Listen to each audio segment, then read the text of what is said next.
Nós perdemos a nossa casa, nós não passamos fome, mas a gente teve muita dificuldade na nossa família. Eu tinha muitas palavras negativas do meu pai sobre a minha história. Eu vou cortar essa parte. E eu me afastei de Jesus com 16 anos.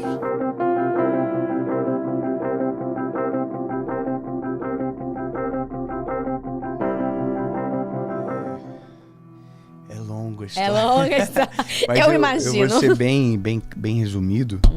Não poupando talvez de detalhes importantes, mas eu tenho 30 anos, eu sou casado com a mesma mulher há 10 anos. Uma família linda, né? É importante falar isso hoje, né? Eu tenho 2 filhos, o João e o Noah, e a gente está sonhando agora com o terceiro. Uau. E a nossa história, na verdade, com Jesus, ela começou... A minha história pessoal com Jesus começou na infância. Eu sou de um lar cristão, eu sou de 3ª geração de evangélicos da minha família. Porém, meus pais, nem meus avós não são pastores ou ministros da palavra.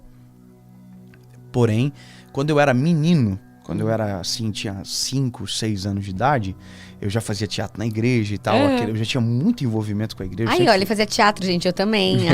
Deve ter alguma coisa, né? Eu sempre fui muito apaixonado por arte, sabe? Eu sempre amava isso. Eu cantava na igreja. Eu me lembro que quando eu era menino, a gente tinha um negócio chamado cultinho na igreja. A gente chamava assim. Eu sou da Assembleia de Deus até hoje, é a minha igreja que me gerou. E eu cantava. Eu cantava um hino só. Cantava um hino chamado Folha Seca. É uma folha seca caída no chão, que vai para onde? Bom, muito velho. E eu me lembro que só eu cantava. Só eu tinha coragem das crianças de cantar. E ninguém tinha coragem. E a professora sempre perguntava, alguém quer cantar hoje? Eu levantava a mão. Ela sempre perguntava, tem mais alguém? Só eu tinha coragem. Eu cantava na igreja também, tocava teclado, fazia teatro, amava. Sério, que legal. E só que eu era o menino da igreja que era o único que tinha coragem. Então, tudo sobrava pra mim. Teatro, daí eu fazia. Cantar, eu cantava. Fazia solo, né? Lembra? Tal do solo e tal. Eu solava os hinos. Só que o que acontece? Dentro disso, Deus falava muito comigo. Sabe o que era engraçado? E um pregador na minha igreja e tal. E Deus sempre falava comigo. Sabe?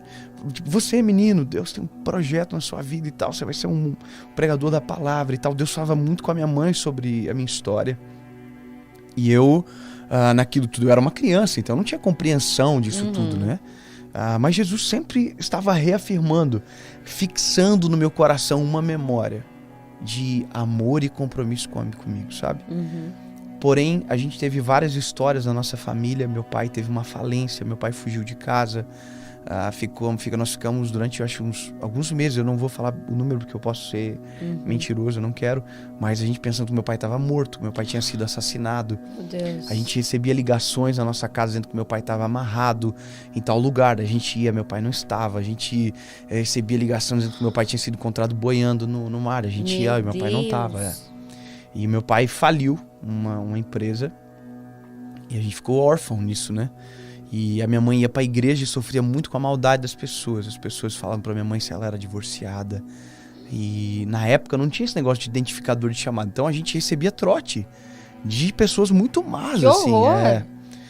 Antigamente era comum um trote, né? Hoje não ligam muito. Porque hoje tem identificador de chamada, né? É verdade. E se não se identificar, você não atende. Eu, pelo menos, não atendo. E aí, o que acontece? No meio desse período tudo, a nossa família desequilibrou. Sabe, a gente perdeu muito. A minha mãe permaneceu servindo a Jesus, mas com o coração muito ferido com meu pai. Meu pai apareceu. Como que ele apareceu? Meu pai ligou pra casa do meu avô pra ouvir a voz da minha mãe, porque tava com saudade. E meu avô tinha colocado a chamada, a Bina, né? Que era o identificador de chamada. E aí meu avô viu o número do Paraná e falou assim... Que número estranho, ligou 2 vezes, 3 vezes e ficava quieto. Aí quando a minha mãe chegou, nós estávamos vindo de um culto, meu avô falou, teve um número que ligou 3 vezes pra cá. Aí minha mãe ligou, quando ligou meu pai disse alô, minha mãe começou a chorar. E aí a gente descobriu que era o meu pai. E a gente descobriu porque meu pai havia fugido, porque na verdade meu pai vendeu um negócio vendia bolinha de chocolate, meu pai que inventou aquela bolinha de chocolate que tinha brinco em cima. E foi um sucesso na época e meu pai vendia pra esse cara e esse cara comprava do meu pai com cheque e de repente deu um monte de cheque, voltou tudo e esse cara tentou até assassinar meu pai, por isso meu pai fugiu. Porque daí ele tinha uma dívida pro meu pai e queria pagar a dívida, né, acabando com meu pai. Tô sendo bem resumido aqui, né? Essa história é muito longa. Eu imagino. Nisso, minha mãe ligou pro meu pai, então, e nós fomos encontrar o meu pai em Foz do Iguaçu. Caramba. Vivendo uma vida miserável e tal. E aí eu me lembro do dia que eu cheguei lá. E tinha um frigobar cheio de uva. Meu pai comprou pra agradar a gente foi almoçar. E aí a gente voltou pra Joinville. Meu pai voltou. Mas a gente não era mais os mesmos, sabe? Nossa família tava destruída. Meu pai e minha mãe brigavam muito e tal. E a minha mãe nisso teve um encontro com Jesus ainda mais profundo e orou por meu pai. E eu vou resumir. E durante 8 anos. E aí Jesus salvou meu pai. Uau, amém. Glória a Deus. Nós perdemos a nossa casa. Nós não passamos fome, mas a gente teve muita dificuldade na nossa família. Eu tinha muitas palavras negativas do meu pai sobre a minha história. Eu vou cortar essa parte. E eu me afastei de Jesus com 16 anos. E dos 16 aos 19 eu vivi longe do Senhor, né? Isso cobra um alto preço para quem tem uma promessa no Senhor, né? Com certeza. E eu comecei a namorar com a minha esposa, com a Paulinha. Nós vivíamos um relacionamento terrível.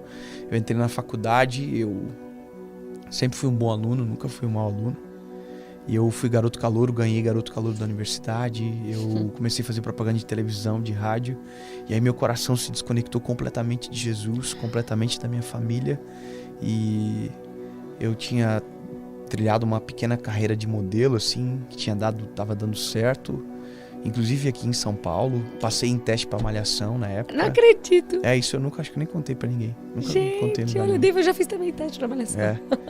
E engraçado isso, né? É, muito. Porque é engraçado me imaginar vivendo isso. Imagina, E, bom, foi assim. E aí, quando tudo tava perdido, no sentido de, pra mim estava tudo bem, mas na verdade estava tudo perdido.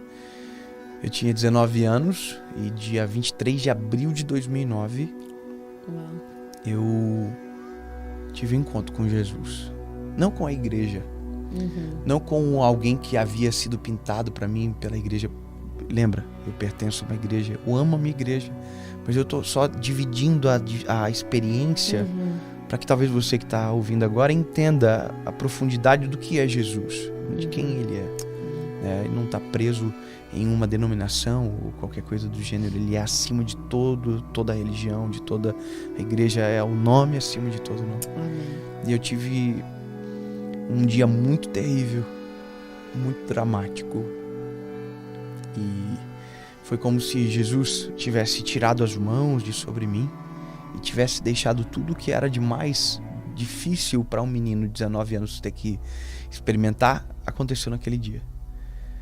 E foi onde eu me lembrei de todas as promessas do Senhor. Foi quando tudo aquilo que eu ouvia quando eu era criança fez sentido para mim. Só que parece que não tinha mais esperança, sabe? Sim. Parece que eu tinha perdido tudo. E eu me lembrei de uma Bíblia, que é a Bíblia do meu avô, que tinha ficado de herança para mim, que foi um grande homem de Jesus. Um homem muito temente ao Senhor, muito quebrantado, que ensinou muito para nós. E essa Bíblia não estava no meu quarto. Pô, eu tô resumindo muita coisa. Eu tive vontade de suicídio. Eu pensei em tirar minha vida. Eu tava dentro de uma audiência pública na época da Câmara dos Vereadores da nossa cidade. Eu entrava, eu colocava tufos de papel higiênico na minha boca, assim, eu gritava de tanta dor que eu tava sentindo na minha alma. Meu Deus. E eu me lembro que eu procurei um irmão que passava por mim todos os dias indo pro monte orar. Eu tentei encontrá-lo porque eu queria alguém que orasse por mim. Só que naquele dia não tinha ninguém. A igreja estava com a porta fechada naquele dia. Eu fui na porta da igreja, eu me lembro de ter mexido na pantográfica da igreja. Desesperado. De tanto desespero. E aí eu fui pra casa, peguei essa Bíblia, entrei no meu quarto e dobrei os meus joelhos. E talvez as pessoas às vezes não entendem por que quando eu prego hoje, talvez eu choro um pouco, né? Mas quem foi muito perdoado, sabe? Quem teve um choque com o eterno da maneira que eu tive e entende o que eu vivo, sabe? E eu sempre digo que toda vez que eu prego, eu não sou o orador, eu sou o principal ouvinte porque passou por mim. Amém. E eu dobrei os joelhos e eu gritava no meu quarto. E eu dizia: Jesus, se tem uma esperança, Senhor. Se tudo aquilo que o Senhor prometeu para mim pode acontecer, eu preciso ouvir a tua voz. não tem sentido. E aí eu abri a Bíblia e abri em Salmo 116. Ama o Senhor porque Ele ouviu a minha voz e a minha súplica, porque inclinou para mim os seus ouvidos. Porquanto invocá-lo-ei enquanto viver, cordéis da morte me cercaram, angústias do inferno se apoderaram de mim. Então encontrei angústia e tristeza e disse, ó Senhor, livra a minha alma. E aí a palavra diz, o Senhor é bom, justo, Ele salva. E aí eu fechei a Bíblia. Eu disse, não pode. O Senhor me ouviu. E eu falei assim, o Senhor está aqui comigo mesmo. Se o Senhor me ouve, fala de novo. Eu estou desesperado. E aí eu fechei a Bíblia e abri. Isaías 60. Levanta-te e resplandece, porque já vem a tua luz e a glória do Senhor vai nascendo sobre ti. E naquele dia... Uau! Eu tinha um bloquinho de nota na minha faculdade, de aqueles notinha que você coloca. Eu escrevi assim, um dia que o Senhor Jesus mudou minha vida.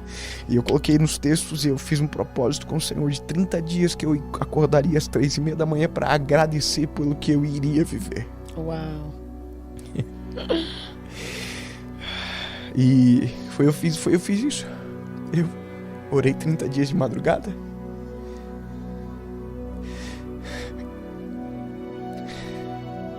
Eu voltei para Jesus. E eu conheci Jesus de uma maneira que eu nunca tinha conhecido. Eu me lembro que anos depois eu li um texto de Isaías que diz, porque há esperança para a árvore cortada ao cheiro das águas, crescerá e não cessarão os seus renovos. O Senhor Jesus me transformou. Mudou meu relacionamento com a minha esposa, que era minha namorada. Nós namoramos mais 2 anos e casamos. Mudou a minha forma de ver o mundo, mudou a minha forma de tratar a minha família, mudou a forma de viver eu comigo mesmo. Eu era um menino frustrado e eu me tornei um homem. E foi muito rápido. Isso com 19 anos. A minha primeira mensagem foi contando o meu testemunho de quando eu tive um encontro pessoal com Jesus. Eu virei líder de jovem com 6 anos, com 6 meses de conversão. Eu liderei jovens durante 5 anos. E aí começaram todos os processos, porque eu me formei na faculdade e não era o que Deus queria para mim. Eu tentei abrir um escritório de advocacia, eu tentei ser piloto de avião, eu tentei ser vendedor, eu tentei ser empresário, eu tentei tudo. E aí Jesus não deixou. O Senhor fechou todas as portas, todas. E eu sou hoje um pregador do evangelho, que é exatamente o que Jesus queria que eu fosse. Eu vou viver ainda muito mais, eu ainda tenho mais futuro do que passado. Muito. E eu creio assim, né? Então eu estou no processo de descobrir a cada dia o próximo passo. De vitória em vitória. Sabe, você falou um negócio que... Agora aqui você falou assim, a lágrima caiu até, né? Caiu uma lágrima, você falou. Mas a lágrima não cai, a lágrima escorre. A lágrima não cai do olho, a lágrima escorre no olho. A lágrima sempre percorre um trajeto. É justamente para a gente sentir a profundidade do que a gente está vivendo. Então, todas as vezes que uma lágrima escorre, ela percorre um caminho até a hora que ela sai. E é justamente para que a gente desfrute de cada momento, sabe? Amém. Ela não cai, ela escorre. Então, com Jesus é assim, a gente está desfrutando de cada momento, sabendo que vai ter um novo passo a cada dia. E hoje eu tô aqui falando com você, lembrando disso, e eu sempre falo que as pessoas que mais precisam ouvir os nossos testemunhos, na verdade, é no singular, é a gente. Eu tô muito feliz de poder contar o meu testemunho para mim mesmo aqui de novo hoje. Incrível. Porque todas as vezes que a gente lembra de onde Jesus nos tirou, a gente não esquece a essência que nos trouxe para esse lugar.